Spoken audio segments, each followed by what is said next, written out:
आदरणीय अध्यक्ष जी, यहाँ पर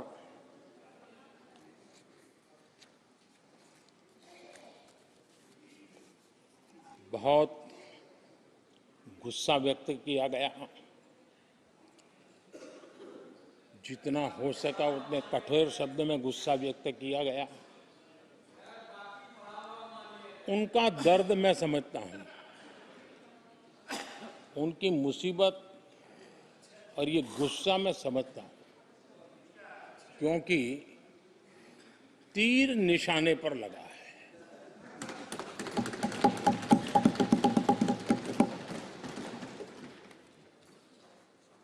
भ्रष्टाचार पर एजेंसियां एक्शन ले रही हैं, उसको लेकर भी इतना गुस्सा, क्या क्या शब्दों का प्रयोग किया जा रहा है। आदरणीय अध्यक्ष जी, 10 साल पहले हमारे सदन में, पार्लियामेंट में क्या चर्चा होती थी?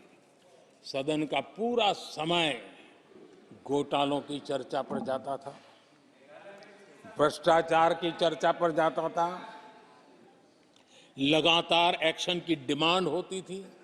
सदन यही मांग करता रहता था, किया जा रहा है तो लोग उनका, देखिए इनके समय में एजेंसियों का सिर्फ और सिर्फ राजनीतिक उपयोग के लिए उपयोग नहीं दिया जाता था। अब आप देखिए उनके कालखंड में क्या हुआ।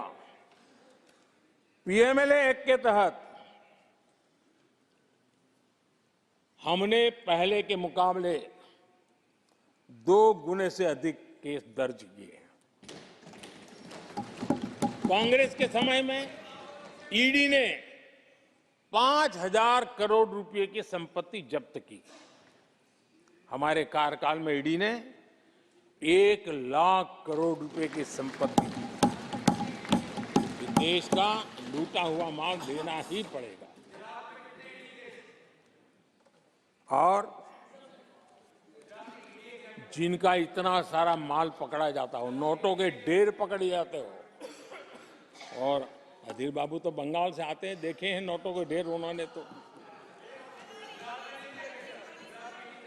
किस किस के घर में से पकड़े जाते, किस किस राज्यों में पकड़े जाते थे। ये देश ये नोटों के ढेर देख देख करके चौंक गया है। लेकिन अब जनता को आप मूर्ख नहीं बना सकते। जनता देख रही है कि किस प्रकार से यूपीए सरकार में जो भ्रष्टाचार की बातें होती थी, उसका टोटल 10-15 लाख करोड़ का रहा है, चर्चा होती थी। हमने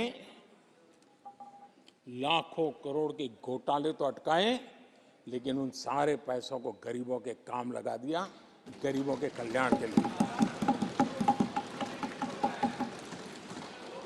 अब बिचौलियों के लिए गरीबों को लूटना बहुत मुश्किल हो गया है।